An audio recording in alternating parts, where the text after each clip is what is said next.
ಒಂದು ಮನೆಯಲ್ಲಿ ಇಬ್ಬರು ಮಕ್ಕಳಿದ್ದಾರೆ, ಹುಡುಗರು. ದೊಡ್ಡವನ ಹೆಸರು ಅಜಯ್, ಚಿಕ್ಕವನ ಹೆಸರು ವಿಜಯ್ ಅಂತ ನಾವು ಇಟ್ಕೊಳ್ಳೋಣ. ಓಕೆನಾ? ಅಪ್ಪ ಅಮ್ಮ ಇಬ್ಬರಿಗೂ ಸಮಾನವಾಗಿಯೇ ನೋಡ್ತಾ ಇರ್ತಾರೆ. ಆದರೆ ಇಬ್ಬರಲ್ಲೂ ಅವರು ಏನು ಬೇಕು ಅಂತ ಅಂದ್ಕೊಂಡಿರ್ತಾರೆ, ಅದರಲ್ಲಿ ವ್ಯತ್ಯಾಸಗಳಾಗ್ತಾ ಇರುತ್ತೆ. ಅದನ್ನು ಹೇಗೆ, ಯಾಕೆ ಅಂತ ತಿಳ್ಕೊಳ್ಳೋಣ ಈ ವಿಡಿಯೋದಲ್ಲಿ. ಹಾಯ್, ನಾನು Bharati, law of attraction coach. Okay, ನೀವು ಆಲ್ರೆಡಿ ಕ್ಯಾಪ್ಷನ್ ನೋಡಿರ್ತೀರ ಇವತ್ತಿನ ವಿಡಿಯೋ ಯಾವುದ್ರ ಬಗ್ಗೆ ನಾವು ಮಾತಾಡೋಕ್ಕೆ ಹೊರಟಿದ್ದೀವಿ ಅಂತ ಹೇಳಿ. ಅದು ಏನು ಅಂತ ಎಕ್ಸ್ಪ್ಲೇನ್ ಮಾಡ್ತಾ ಹೋಗ್ತೇನೆ. Coming back to story. Ajay ಅನ್ನೋ ದೊಡ್ಡ ಹುಡುಗ, ಅವ್ರ ಅಪ್ಪ ಅಮ್ಮ ಏನೇ ಕೊಡಿಸಿದ್ರೂ ಕೂಡ ಅದನ್ನು ತುಂಬ ಪ್ರೀತಿಯಿಂದ ಸ್ವೀಕರಿಸ್ತಾನೆ. ಥ್ಯಾಂಕ್ಸ್ ಹೇಳೋದನ್ನ ಮರೆಯೋದಿಲ್ಲ ಅಪ್ಪ ಅಮ್ಮನಿಗೆ.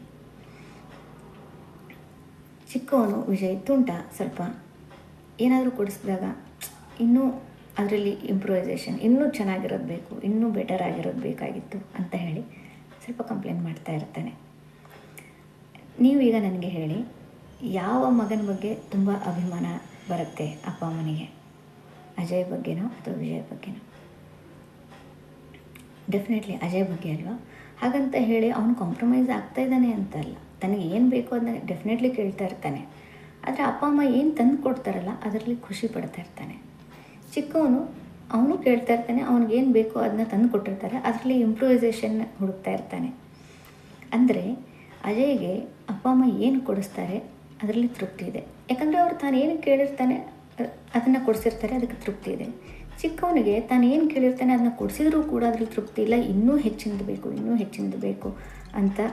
ಆ ತೃಪ್ತಿ ಅನ್ನೋದು ಇಲ್ಲ ಇಲ್ಲಿ. ನಾವು ಇದರಲ್ಲಿ ಎರಡು ವ್ಯತ್ಯಾಸಗಳನ್ನ ಗಮನಿಸ್ಬೋದು. ಒಂದೇ ಮಗು ತನಗೇನು ಬೇಕು ಅದನ್ನ ಕೇಳ್ತಾನೆ, ತಂದು ಕೊಟ್ಟ ಆದಮೇಲೆ ಅದಕ್ಕೆ ಗ್ರ್ಯಾಟಿಟ್ಯೂಡ್ ಅಂತ ಅಂದರೆ ಧನ್ಯವಾದಗಳನ್ನ ಹೇಳೋದು, ತೃಪ್ತಿಯನ್ನು ವ್ಯಕ್ತಪಡಿಸೋದು, ಎರಡನ್ನೂ ಮಾಡ್ತಾ ಇದ್ದಾನೆ.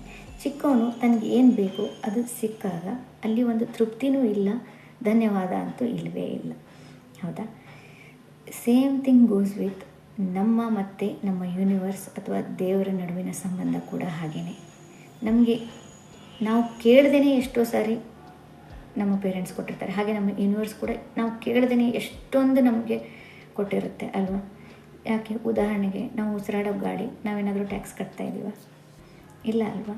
ಹಾಗೆ ನಾವು ದಿನ ಬೆಳಗ್ಗೆ ಹೇಳ್ತೀವಿ, ಕಣ್ಣು ಬಿಡ್ತೀವಿ ಅಂದರೆ ನಾವು ಜೀವಂತವಾಗಿದ್ದೀವಿ, ಅದು ಕೂಡ ಗಿಫ್ಟೇ ಅಲ್ವಾ? ನಾವೇನು ಕೇಳಿದ್ವಾ? ಇಲ್ಲ, ಆದ್ರೂ ಕೂಡ ಕೊಟ್ಟಿದ್ದಾರೆ ಅಲ್ವಾ? ನಾವು ಎಷ್ಟು ಜನ ಇಂಥದಕ್ಕೆ ಚಿಕ್ಕ ಚಿಕ್ಕ ವಿಷಯಗಳಿಗೆ ಥ್ಯಾಂಕ್ಸ್ ಹೇಳ್ತೀವಿ ಹೇಳಿ ನೋಡೋಣ ಅಲ್ವಾ? ನಮಗೆ ಇರೋಕ್ಕೆ ಮನೆ ಇರುತ್ತೆ, ಉಡೋದಕ್ಕೆ ಬಟ್ಟೆ ಇರುತ್ತೆ, 3 ಹೊತ್ತು ಊಟ ಮಾಡೋದಕ್ಕೆ ಆಹಾರ ಇರುತ್ತೆ. ಎಷ್ಟೋ ಜನಕ್ಕೆ ಈ ಬೇಸಿಕ್ ನೆಸೆಸಿಟಿನೇ ಇಲ್ಲ. ನಾವು ಅದನ್ನು ಕಣ್ಣು ತೆರೆದು ನೋಡಬೇಕು ಸ್ನೇಹಿತರೆ. ಅಂದರೆ ನಮ್ಮ ಜೀವನದಲ್ಲಿ ಗ್ರ್ಯಾಟಿಟ್ಯೂಡ್ ಅನ್ನೋದು ತುಂಬ ಅಂದರೆ ತುಂಬಾ ಮುಖ್ಯ. ಹಾಗೆಯೇ ನಮಗೆ ಏನು ಬೇಕು ಅದನ್ನು ಪಡೆದುಕೊಳ್ಳೋದಕ್ಕೆ ಒಂದು ಸುಲಭವಾದ ಮಾರ್ಗ ಸಹ. ನೀವು ಏನೇ ಪ್ರಯತ್ನ ಮಾಡಬಹುದು, ಆದರೆ ನಿಮ್ಗೇನು ಸಿಕ್ಕಿದೆ ಅದ್ರ ಬಗ್ಗೆ ನೀವು ಸಂತೋಷವಾಗಿಲ್ಲ, ತೃಪ್ತಿಯಾಗಿಲ್ಲ, ಅದ್ರ ಬಗ್ಗೆ ನೀವು ಧನ್ಯವಾದಗಳನ್ನ ಹೇಳ್ತಾ ಇಲ್ಲ ಯೂನಿವರ್ಸಿಗೆ ಅಂತಂದರೆ ನಿಮ್ಮ ಗುರಿಯನ್ನು ಮುಟ್ಟೋದಕ್ಕೆ ಸಮಯ ಜಾಸ್ತಿ ಹಿಡಿಯುತ್ತೆ. ಮುಟ್ಟಲ್ಲ ಅಂತ ನಾನು ಹೇಳ್ತಾ ಇಲ್ಲ, ಆದರೆ 1 ವರ್ಷದಲ್ಲಿ ಆಗೋ ಕೆಲಸ 2 ವರ್ಷ ಆಗ್ಬೋದು, 3 ವರ್ಷ ಆಗ್ಬೋದು. ಆದರೆ ನಮಗೆ ಆಲ್ರೆಡಿ ಏನು ಸಿಕ್ಕಿದೆ ಅದ್ರ ಬಗ್ಗೆ ನಾವು ತೃಪ್ತಿಯನ್ನು ಹೊಂದಿರಬೇಕು. ಹಾಗೆ ಪ್ರತಿದಿನ ಕೂಡ ಗ್ರ್ಯಾಟಿಟ್ಯೂಡನ್ನ ಫೀಲ್ ಮಾಡಬೇಕು, ಹೇಳಬೇಕು. ಎಲ್ರಿಗೂ ಗೊತ್ತಾಗುವಾಗೆ ನೀವು ಹೇಳಬೇಕು ಅಂತ ಇಲ್ಲ. ನಿಮಗೆ ಬರೆಯೋಷ್ಟು ಸಮಯ ಇಲ್ಲ ಅಂತ ಅಂದರೆ ದೇವ್ರ ಮುಂದೆ ಕಣ್ಮುಚ್ಚಿ ಕುಳಿತುಕೊಂಡು ನಿಮಗೆ ಏನೆಲ್ಲ ಸಿಕ್ಕಿದೆ ಅದಕ್ಕೆ ಧನ್ಯವಾದಗಳನ್ನ ಹೇಳಿ. ಏನೆಲ್ಲ ಅಂದರೆ ಏನು ಹೇಳ್ಬೋದು? ಅವತ್ತಿನ ದಿನ ನೀವು ಕಣ್ಣು ತೆಗೆದು ಎದ್ದಿದ್ದೀರ, ಜೀವಂತವಾಗಿದ್ದೀರ. ಒಂದನೇದು, ನೀವು ನಿಮ್ಮ ಸ್ವಂತ ಶಕ್ತಿಯಿಂದ ನಿಮ್ಮ ಕೈಕಾಲನ್ನ ಉಪಯೋಗಿಸಿ ನೀವು ಓಡಾಡ್ತಾ ಇದ್ದೀರಾ, ನಿಮ್ಮ ಕೆಲಸಗಳನ್ನ ಮಾಡ್ಕೊಳ್ತಾ ಇದ್ದೀರಾ. ಯಾರಿಗೆ ಗೊತ್ತಿಲ್ಲ, ನೀವು ಮಲ್ಕೊಂಡಾಗ ಏನೋ ಸ್ಪ್ರೇನಾಗಿ ಕೈಗೋ ಕಾಲಿಗೋ ಏಟಾಗಿತ್ತು, ನೀವು ಅವತ್ತು ಕತ್ತು ಅಲ್ಲಾಡ್ಸೋಕೆ ಆಗ್ತಾ ಇಲ್ಲ, ಆಗಿರುತ್ತಲ್ವ ಎಕ್ಸ್ಪೀರಿಯೆನ್ಸ್. ಈ ಥರ ಏನೂ ಆಗ್ತಾ ಇಲ್ಲ ಅಲ್ವಾ? ನಿಮ್ಮ ಸ್ವಂತ ಶಕ್ತಿಯಿಂದ ನೀವು ನಿಮ್ಮ ಕೆಲಸಗಳನ್ನ ನೀವು ಮಾಡ್ಕೊಳ್ತಿದ್ದೀರ ಸ್ವಾವಲಂಬನೆಯಿಂದ. ಅದು ಆಗಿರ್ಬೋದು. ನಿಮ್ಮ ತಾಯಿ ಅಥವಾ ನಿಮ್ಮ ಹೆಂಡತಿ, ನಿಮ್ಮ ಅಕ್ಕ ತಂಗಿನೋ ನಿಮಗೋಸ್ಕರ ಆಹಾರನ ತಯಾರಿಸಿರ್ತಾರೆ, ಬ್ರೇಕ್ಫಾಸ್ಟ್ ರೆಡಿ ಮಾಡಿರ್ತಾರೆ, ಅದಕ್ಕೆ ಥ್ಯಾಂಕ್ಸ್ ಹೇಳ್ಕೊಳ್ಳಿ. ಅದು ಚೆನ್ನಾಗಿ ಆಗಿದೆ ಬಿಟ್ಟಿದೆ ಕಂಪ್ಲೇಂಟ್ ಮಾಡೋದು ಆಮೇಲೆ ವಿಷಯ. ನಿಮಗೆ ಅಂತ ಊಟ ರೆಡಿ ಇದೆ ಅಲ್ವಾ, ಅದಕ್ಕೆ ಥ್ಯಾಂಕ್ಸ್ ಹೇಳಿ. ಆಫೀಸಿಗೆ ಹೋಗ್ತಾ ಇದ್ದೀರಾ, ನಿಮಗೆ ಅಂತ ಜಾಬ್ ಇದೆ. ಎಷ್ಟೋ ಜನಕ್ಕೆ ಜಾಬೇ ಇಲ್ಲ, ಜಾಬಿಂದ ಕಷ್ಟಪಡ್ತಿರೋರು ಸುಮಾರು ಜನ ಇದ್ದಾರೆ. ಅಂಥದ್ರಲ್ಲಿ ನಿಮಗೊಂದು ಚಿಕ್ಕ ಕೆಲಸ ಇರ್ಬೋದು, ಅದಕ್ಕಾಗಿ ಥ್ಯಾಂಕ್ಸ್ ಹೇಳಿ. ಅಥವಾ ನೀವು ಸ್ಕೂಲಿಗೆ ಹೋಗೋ ಮಕ್ಕಳಾಗಿದ್ದರೆ ವ್ಯಾನ್ ಬರುತ್ತೆ, ಅಥವಾ ನಿಮ್ಮ ಅಪ್ಪ ಅಮ್ಮ ಯಾರಾದರೂ ಡ್ರಾಪ್ ಮಾಡ್ತಾರೆ. ಎಷ್ಟೋ ಜನಕ್ಕೆ ಸ್ಕೂಲಿಗೆ ಹೋಗುವಂಥ ಅವಕಾಶನೇ ಇರಲ್ಲ, ಕೆಲಸಕ್ಕೆ ಹೋಗ್ತಾ ಇರ್ತಾರೆ. ಚಿಕ್ಕ ವಯಸ್ಸಲ್ಲಿ ಗಾರೆ ಕೆಲಸಕ್ಕೋ ಮತ್ತೊಂದು ಕೆಲಸಕ್ಕೋ ಫ್ಯಾಕ್ಟ್ರಿಗೋ ಹೋಗ್ತಾ ಇರ್ತಾರೆ. ನೀವು ಸ್ಕೂಲಿಗೆ ಹೋಗ್ತಾ ಇದ್ದೀರಾ, ನೀವು ಎಜುಕೇಷನ್ ಪಡ್ಕೊಳ್ತಾ ಇದ್ದೀರಾ, ಅದಕ್ಕೋಸ್ಕರ ಥ್ಯಾಂಕ್ಸ್ ಹೇಳಿ. ನಿಮಗೋಸ್ಕರ ನೀವು ವಾಪಸ್ ಬರ್ತೀರಾ ಅಂತ ಕಾಯೋದಕ್ಕೆ ನಿಮ್ಮ ಮನೆಯಲ್ಲಿ ನಿಮ್ಮ ಅಪ್ಪ ಅಮ್ಮ, ನಿಮ್ಮ ಪೋಷಕರು, ನಿಮ್ಮ ಅಜ್ಜ ಅಜ್ಜಿನೋ ಅಥವಾ ನಿಮ್ಮ ಅಕ್ಕ ತಂಗಿ ಅಣ್ಣ ತಮ್ಮ, ನಿಮ್ಮ ಸಂಬಂಧಿಕರು ಮನೆಯಲ್ಲಿ ಇದ್ದಾರೆ. ಎಷ್ಟು ಜನ ಅಂಥ ಸಂಬಂಧಗಳು ಇಲ್ಲದೆ ಇರೋರು ಇದ್ದಾರೆ ಅಲ್ವಾ. ನಿಮಗೋಸ್ಕರ ಕಾಯೋ ಜೀವಗಳು, ದುಡಿಯೋ ಜೀವಗಳು ಇದೆ, ಅದಕ್ಕಾಗಿ ಥ್ಯಾಂಕ್ಸ್ ಹೇಳಿ. ಹೀಗೆ ವಿ ಕ್ಯಾನ್ ಕೌಂಟ್ ಆನ್. ನಮ್ಮ ಇಡೀ ದಿನದಲ್ಲಿ ಏನೇನು ನಮಗೆ ಸಿಕ್ಕಿದೆ ಅದೆಲ್ಲದಕ್ಕೂ ಥ್ಯಾಂಕ್ಸ್ ಹೇಳಿ. ಇದ್ರ ಮಧ್ಯದಲ್ಲಿ ಏನಾದರೂ ಒಂದು ಯಶಸ್ಸು ಸಿಗುತ್ತೆ, ಚಿಕ್ಕದಾಗಿರ್ಬೋದು. ಏನಂತಂದರೆ ನೀವು ಗಾಡಿ ಓಡಿಸ್ಕೊಂಡು ಹೋಗ್ತಿರ್ತೀರ, ತಕ್ಷಣ ಗ್ರೀನ್ ಸಿಗ್ನಲ್ ಬಿದ್ದುಬಿಡುತ್ತೆ, ಖುಷಿ ಆಗುತ್ತಲ್ವ ನಿಮಗೆ, ಅಲ್ಲೇ ಥ್ಯಾಂಕ್ಸ್ ಹೇಳಿ ಮನಸ್ಸಲ್ಲಿ ದೇವರಿಗೆ ಅಥವಾ ಯೂನಿವರ್ಸಿಟಿಗೆ ಥ್ಯಾಂಕ್ಸ್ ಹೇಳಿ. ಪೇಪರ್ ಕೊಡ್ತಾರೆ ಇವತ್ತು ಕ್ಲಾಸಲ್ಲಿ, ಮಾರ್ಕ್ಸು ನೀವು ಎಕ್ಸಾಮ್ ಬರೆದಿರ, ನೀವು ಅಂದ್ಕೊಂಡಿರೋದಕ್ಕಿಂತ ಹೆಚ್ಚು ಮಾರ್ಕ್ಸ್ ಬರುತ್ತೆ, ಅಥವಾ ನೀವು ಎಷ್ಟು ಅಂದ್ಕೊಂಡಿರ್ತೀರ ಅಷ್ಟು ಮಾರ್ಕ್ಸ್ ಬರುತ್ತೆ. ಅದು ಕೂಡ ಮಿರಾಕಲ್ ಅಲ್ವಾ. ಯಾರಿಗೆ ಗೊತ್ತು, ನೀವು ಎಲ್ಲೋ ಒಂದು ತಪ್ಪು ಮಾಡಿರ್ಬೋದು, ಅದಕ್ಕಂತ ನಿಮ್ಮ ಟೀಚರು ಒಂದು 1/2 ಮಾರ್ಕೋ 1 ಮಾರ್ಕೋ ನೀವು ಅಂದ್ಕೊಂಡಿದ್ದಕ್ಕಿಂತ ಕಡಿಮೆ ಕೊಟ್ಟರೆ ಬೇಜಾರಾಗುತ್ತಲ್ವ. ಆದರೆ ನೀವು ಅಂದ್ಕೊಂಡಷ್ಟೇ ಮಾರ್ಕ್ಸ್ ಸಿಕ್ಕಾಗ ಅದು ಖುಷಿ ವಿಚಾರ ಅಲ್ವಾ. ಅದಕ್ಕೋಸ್ಕರ ಥ್ಯಾಂಕ್ಸ್ ಹೇಳಿ.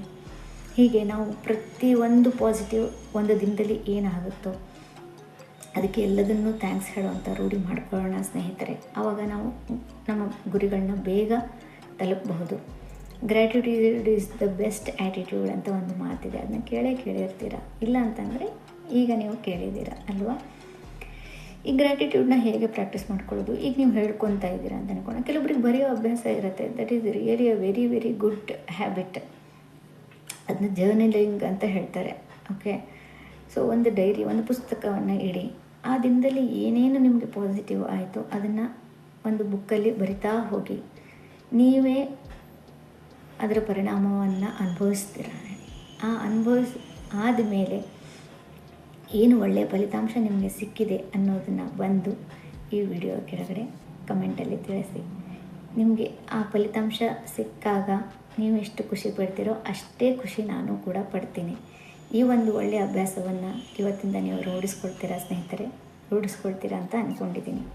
ಇದೇ ಥರ ನಿಮಗೆ ಬೇರೆ ಬೇರೆ ಲಾ ಆಫ್ ಅಟ್ರ್ಯಾಕ್ಷನ್ನ ಟೆಕ್ನಿಕ್ಸ್ ಬಗ್ಗೆ ಕಲಿಯೋ ಆಸಕ್ತಿ ಇದ್ದರೆ ಇಲ್ಲಿ ನನ್ನ ವಾಟ್ಸಪ್ ಲಿಂಕ್ ಇದೆ, ಆ ವಾಟ್ಸಪ್ ಗ್ರೂಪ್ಗೆ ನೀವು ಜಾಯ್ನ್ ಆಗಬಹುದು. ಹಾಗೆ ಇದೇ ಥರ ಟೆಕ್ನಿಕ್ಸ್ನ ನೀವು ಕಲಿಯೋದಕ್ಕೆ, ಪಾಲನೆ ಮಾಡೋದಕ್ಕೆ ನಾನು ಈ ಚಾನಲ್ನಲ್ಲಿ ಬೇರೆ ಬೇರೆ ಟೆಕ್ನಿಕ್ಸ್ನ ಹೇಳ್ಕೊಡ್ತಾ ಇರ್ತೀನಿ. ದಯವಿಟ್ಟು ನನ್ನ ಚಾನಲ್ನ ಸಬ್ಸ್ಕ್ರೈಬ್ ಮಾಡ್ಕೊಳ್ಳಿ. Thanks for watching.